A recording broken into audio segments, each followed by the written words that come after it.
नमस्कार दोस्तों। स्वागत है आपका हमारे चैनल पर फिर से एक बार नई कहानी के साथ। तो चलिए बिना समय गंवाए कहानी को शुरू करते हैं। अरे रे, ये क्या हो गया मेरी बच्ची को? सुनिए, जल्दी यहाँ आइए।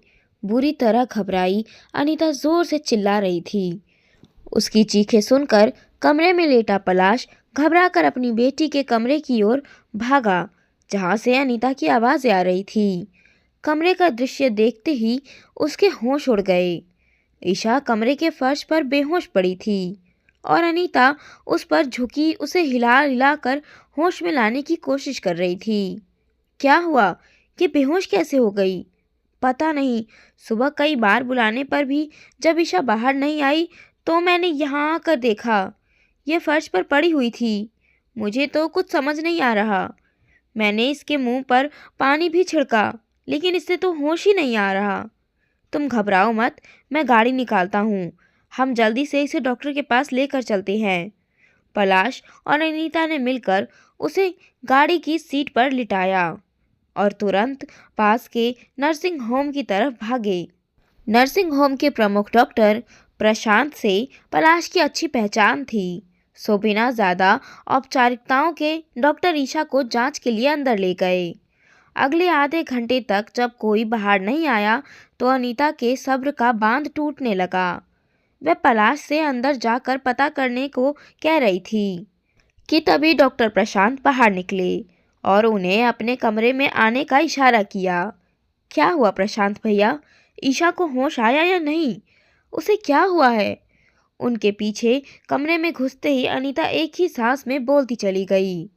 भाभी जी, आप दोनों यहाँ बैठो, मुझे आपसे कुछ ज़रूरी बात ही करनी है। पलाश और अनीता का दिल बैठ गया। ज़रूर कुछ सीरियस बात है। जल्दी बताओ प्रशांत, आखिर बात क्या है?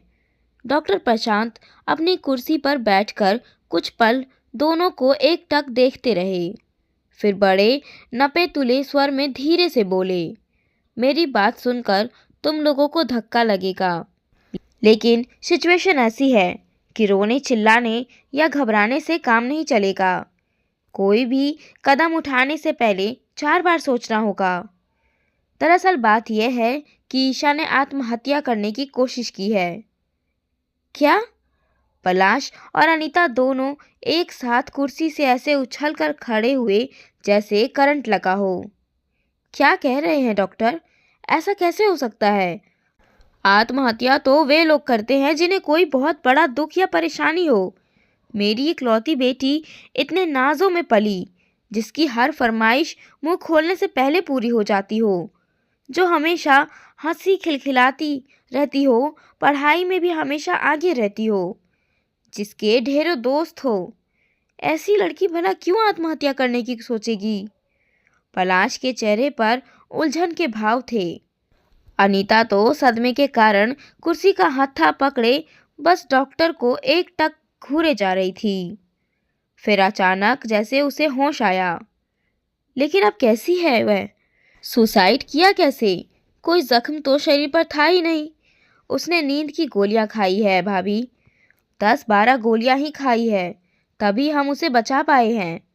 खतरे से तो अब वह बाहर है, लेकिन इस समय उसकी जो शारीरिक व मानसिक हालत है, उसमें उसे संभालने के लिए आपको बहुत ज़्यादा धैर्य और समझदारी की ज़रूरत है। और जहाँ तक सुख सुविधाओं का सवाल है पलाश, तो पैसा या ऐशो आराम से ही सब कुछ नहीं होता। उसके ऊपर ज़रूर कोई बहुत बड़ा दबाव या परेशानी होगी, जिसकी वजह से उसे यह सब कदम उठाया है। 15-16 साल की उम्र में बहुत नाजुक होती है। बचपन से निकलकर जवानी की दहलीज पर कदम रखते हैं बच्चे।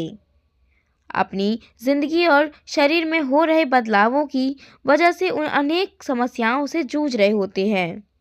अब तक माँ बाप से हर बात शेयर करते आए बच्चे अचानक ही सब कुछ छिपाना भी सीख जाते हैं। इसीलिए अक्सर पेरेंट्स को पता ही नहीं चलता कि उनके अंदर ही अंदर क्या चल रहा है।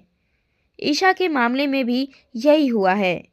वह किसी वजह से इतनी परेशान थी कि उसे उसका और कोई हल नहीं सूझा। अब तुम दोनों को बड़े ही प्रेम से, धीरज से पहले उसकी समस्या का पता लगाना है और फिर उसका निदान करना है। और हाँ, मैंने अपने स्टाफ को हिदायत दे दी है कि यह बात बाहर नहीं जानी चाहिए, वरना बेकार में पुलिस केस बन जाएगा। तुम लोग भी इस बात का ख्याल रखना कि यह बात किसी को पता ना चले, वरना पुलिस स्टेशन के चक्कर काटते रह जाओगे। बदनामी भी होगी, वह अलग। बच्ची का समाज में जीना दुश्वार हो जाएगा। ठीक कह रहे हो तुम, हम बिल्कुल ऐसा ही करेंगे। पलाश अब तक थोड़ा संभल गया था। और हाँ, डॉक्टर प्रशांत आगे बोले, वैसे तो तुम दोनों पति पत्नी काफ़ी समझदार और सुलझे हुए हो, फिर भी मैं तुम्हें बता दूं कि अभी 5-7 मिनट में ईशा को होश आने वाली है, और जैसे ही उसे पता चलेगा कि वह जिंदा है, उसे एक और धक्का लगेगा और वह काबू से बाहर होने लगेगी। उस समय तुम दोनों घबराना मत और ना ही उससे कुछ पूछना। धीरे धीरे जब उसकी मानसिक अवस्था इस लायक हो जाए, तब बड़े ही प्यार से उसे विश्वास में लेकर यह पता लगाना कि आखिर उसने ऐसा क्यों किया। ठीक है भैया, हम सब समझ गए। क्या हम अभी उसके पास चल सकते हैं? चलिए। और तीनों ईशा के कमरे की तरफ बढ़ गए। जैसा डॉक्टर प्रशांत ने उन्हें बताया था वैसा ही हुआ। होश आने पर बुरी तरह मचलती और हाथ पांव पटकती ईशा को संभालते हुए अनीता का कलेजा मुंह को आ रहा था। 24 घंटे साथ रहते हुए भी वह जान ही नहीं पाई कि ऐसा कौन सा दुख था जो उसकी जान से प्यारी बेटी को ऐसे उससे दूर ले गया। चाहे जो भी हो, मैं जल्दी से जल्दी सारी बात का पता लगा कर ही रहूंगी। यही विचार उसके मन में बराबर उठता रहा, लेकिन उसका सोचना गलत साबित हुआ। घटना के 10 दिन बीत जाने के बाद लाख कोशिशों के बावजूद दोनों पति पत्नी बुरी तरह डरी सहमी ईशा से कुछ भी उगलवाने में कायम नहीं हुए। तब डॉक्टर प्रशांत ने उसे काउंसलर के पास ले जाने का सुझाव दिया। वह भी 6 सीटिंग तक तो कुछ नहीं हुआ। 7वीं सीटिंग से के बाद काउंसलर ने उन्हें जो बताया उसे सुनकर तो दोनों के पैरों तले ही जमीन खिसक गई। काउंसलर के अनुसार 2 महीने पहले ईशा की एक लड़के से फेसबुक पर दोस्ती हुई। चैटिंग द्वारा धीरे धीरे दोस्ती बढ़ी और फिर प्रेम में तब्दील हो गई। फिर फ़ोन नंबरों का आदान प्रदान हुआ और चैटिंग व्हाट्सएप पर होने लगी। प्रेम का खुमार बढ़ने के साथ साथ फोटोग्राफ्स का आदान प्रदान शुरू हुआ।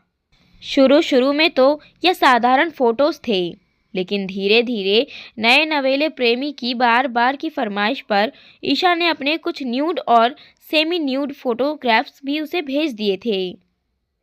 अब प्रेमी की नई फरमाइश आई कि ईशा उसे आकर किसी होटल में मिले। उसके साफ मना करने पर लड़के ने उसे धमकी दी, अगर वह नहीं आई या उसने किसी को बताया तो वह उसके सारे फोटोज फेसबुक पर अपलोड कर देगा। ईशा ने उससे बहुत मिन्नतें की, अपने प्रेम का वास्ता दिया, लेकिन प्रेम वहाँ था ही कहाँ। लड़के ने उसे 1 हफ्ते का अल्टीमेटम दिया और इस भयंकर प्रेशर को नहीं झेल पाने के कारण ही 6ठे दिन आधी रात के वक्त अपना अंतिम अलविदा का मैसेज उसे भेजकर ईशा ने सुसाइड करने की कोशिश की। पलाश ये सब सुनते ही बुरी तरह भड़क गया। मैं उस कमीने को छोड़ूंगा नहीं। मैं अभी पुलिस को फ़ोन कर उसे पकड़वाता हूँ। प्लीज़ मिस्टर पलाश, ऐसे भड़कने से कुछ नहीं होगा। मेरी बात, इतनी बड़ी बात होने के बाद भी आप मुझे शांति होने को कह रहे हैं। काउंसलर की बात बीच में काट कर पलाश गुर्राया। अच्छा ठीक है, जाइए, वे शांत मुस्कुराहट के साथ बोले। लेकिन जाएंगे कहाँ? किसे पकड़वाएंगे? उस लड़के का नाम पता है आपके पास? उसके फेसबुक अकाउंट के अलावा क्या जानकारी है आपको उसके बारे में? आपको क्या लगता है ऐसे लोग अपनी सही डिटेल्स देते हैं अपने अकाउंट पर? कभी नहीं।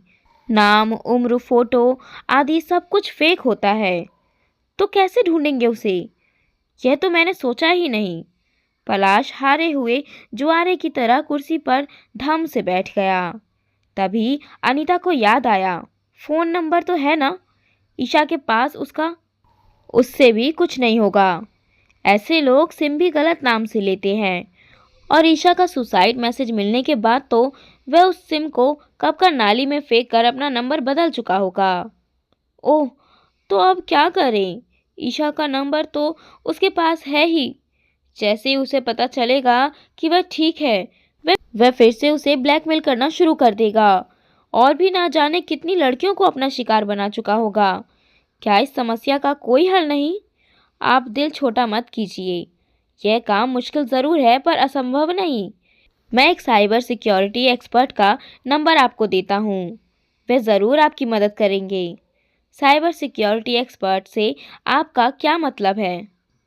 मतलब जैसे दुनिया में छोटे बड़े अपराधियों को पकड़ने के लिए पुलिस होती है, वैसे ही इंटरनेट की दुनिया में यानी साइबर वर्ल्ड में भी तरह तरह के अपराध और धोखाधड़ी होती है।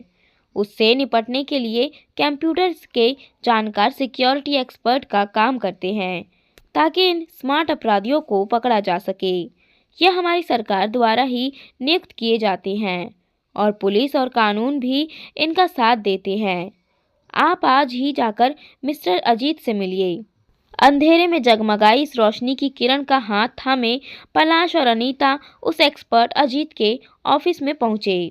ईशा को भी उन्होंने पूरी बात बता दी थी और उस लड़के के पकड़े जाने की उम्मीद ने उसके अंदर भी साहस का संचार कर दिया था। वह भी उनके साथ थी। उन सब की पूरी बात सुनकर अजीत एकदम गंभीर हो गया। बड़ा अफसोस होता है ये देखकर कि छोटे छोटे बच्चे पढ़ाई लिखाई की उम्र में इस तरह के घिनौने अपराधों में लिप्त हैं। आपकी समस्या तो खैर हमारी टीम चुटकियों में सुलझा देगी। हमें बस इस लड़के का अकाउंट हैक करना होगा और सारी जानकारी मिल जाएगी। फिर चैटिंग के सारे रिकॉर्ड्स के आधार पर आप उसे जेल भिजवा सकते हैं। क्या सचमुच में ये सब संभव है? जी हाँ, हमारे पास साइबर एक्सपर्ट्स की पूरी टीम है जिसके लिए ये सब बहुत ही आसान है। हम लोग हर रोज़ करीब 15-20 ऐसे और बहुत से अलग अलग तरह के मामले हैंडल करते हैं। कुछ केस तो एक ही कोशिश में हल हो जाते हैं, लेकिन कुछ में जहां अपराधी पढ़े लिखे और कंप्यूटर के जानकार होते हैं वहां ज़्यादा समय और मेहनत लगती है। तो क्या साइबर वर्ल्ड में इतनी धोखाधड़ी होती है? ईशा ने हैरानी से पूछा। बिल्कुल, अजीत ने जवाब दिया। यह एक वर्चुअल दुनिया है। यहाँ जो दिखता है अक्सर वह सच नहीं होता। यहाँ आप एक ही समय में सैकड़ों रूप बना सककर हजारों लोगों को एक साथ धोखा दे सकते हैं। फेसबुक पर लड़कियों के नाम से झूठे प्रोफाइल बनाकर दूसरी लड़कियों से मज़े से दोस्ती करते हैं या उन्हें अश्लील मैसेज भेजते हैं। शादी विवाह वाली साइटों पर नकली प्रोफाइलों से शादी का झांसा देकर अमीर लड़के लड़कियों को फंसाया जाता है। सोशल साइटों पर अक्सर लोग अपनी विदेश यात्राओं, महंगी गाड़ियों आदि चीज़ों की फोटोग्राफ्स डालते रहते हैं। उन्हें यह नहीं पता होता कि कुछ अपराधी तत्व उनके अकाउंट की इन सारी गतिविधियों पर नज़र रखे होते हैं। जब जहां मौका लगता है चोरियां करवा ही जाती है। ऑनलाइन बैंकिंग बड़ी सुविधाजनक है, लेकिन अगर कोई हैकर आपका अकाउंट हैक कर ले तो आपका सारा बैंक बैलेंस तो गया समझो। अगर ये सब इतना असुरक्षित है तो क्या ये सब छोड़ देना चाहिए? अनीता ने पूछा। नहीं, छोड़ने की ज़रूरत नहीं। हमें ज़रूरत है सिर्फ थोड़ी सावधानी की। दरअसल हमारे यहाँ जागरूकता का अभाव है। हम छोटे छोटे बच्चों के हाथ में स्मार्टफोन और लैपटॉप तो पकड़ा देते हैं, लेकिन उन्हें उनके खतरों से अवगत नहीं कराते। उन्हें हर महीने रिचार्ज तो करा देते हैं, लेकिन यह जानने की कोशिश नहीं करते कि बच्चे ने क्या क्या डाउनलोड किया या क्या क्या देखा। उम्र के लिहाज से जो चीज़ें उनके लिए असल संसार में वर्जित है, वे सब इन वर्चुअल दुनिया में सिर्फ एक क्लिक पर उपलब्ध है। कच्ची उम्र और अपरिपक्व दिमाग पर इन चीज़ों का अच्छा असर तो पड़ने से रहा, सो वे तरह तरह की गलत आदतों में आपराधिक प्रवृत्तियों का शिकार हो जाते हैं। ये सब कुछ ना हो इसके लिए हमें कुछ बातों का ध्यान रखना चाहिए। बहुत छोटे बच्चों को अपने पर्सनल गैजेट्स ना दें। पीसी या लैपटॉप पर जब वे काम करें तो उनके आसपास रहकर उन पर नज़र रखें ताकि वे किसी गलत साइट पर ना जा सके। चाइल्ड लॉक सॉफ्टवेयर का भी प्रयोग किया जा सकता है। फेसबुक या व्हाट्सएप का प्रयोग करने वाले बच्चे और बड़े भी यह ध्यान रखें कि वे किसी के भी कितना भी उकसाने पर भी कोई गलत कंटेंट या तस्वीरें शेयर ना करें। अपनी सिक्योरिटी और अपनी प्राइवेसी सेटिंग को ओनली फ्रेंड्स पर रखें ताकि कोई गलत आदमी उसमें घुसपैठ ना कर सके। अनजान लोगों से न दोस्ती करें न चैट। अगर कोई आपको गलत कंटेंट भेजता है तो उसे तुरंत ब्लॉक कर दें और फेसबुक पर उसकी शिकायत कर दें। ऐसी शिकायतों पर फेसबुक तुरंत एक्शन लेता है। अपने ईमेल, फेसबुक और ट्विटर या बैंक अकाउंट के पासवर्ड अलग अलग रखें और समय समय पर उन्हें बदलते रहे कि किसी और के फ़ोन या कंप्यूटर से भी अपना कोई भी अकाउंट खोले तो लॉग आउट करके ही उसे बंद करें। इन छोटी छोटी बातों पर अगर ध्यान दिया जाए तो काफ़ी हद तक हम साइबर क्राइम से अपने आप को बचा सकते हैं। इतना कहकर अजीत चुप हो गया। पलाश, अनीता और ईशा मानो नींद से जगे। इन सब चीज़ों के बारे में तो हमने कभी सोचा ही नहीं, लेकिन देर आए दुरुस्त आए। अब हम खुद भी ये सब ध्यान रखेंगे और अन्य लोगों को भी इस बारे में जागरूक करेंगे। पलाश दृढ़ता से बोला। अगले 2 दिन बड़ी भाग दौड़ में बीती। अजीत और उनकी टीम को उस लड़के नितिन की पूरी जन्म कुंडली निकालने में सिर्फ 2 घंटे लगे। पुलिस की टीम के साथ उसके घर से उसे दबोचकर उसे जेल भेजकर वापस लौटते समय तीनों बहुत खुश थे। मॉम, डैड, मुझे माफ़ कर दीजिए। मेरी वजह से आपको इतनी परेशानी उठानी पड़ी, अचानक ईशा ने कहा। ईशा, तुम्हें कुछ हो जाता तो मैं और तुम्हारे पापा तो जीते जी मर जाते। एकदम से अनीता की रुलाई फूट पड़ी। कसम खाओ आगे से कभी ऐसा कुछ करने के बारे में नहीं सोचोगी। नहीं, कभी नहीं। अब मैं सिर्फ अपनी पढ़ाई और भविष्य पर ध्यान दूंगी और ऐसी गलती दोबारा कभी नहीं करूंगी। कहती हुई ईशा की आंखों में जिंदगी की चमक थी।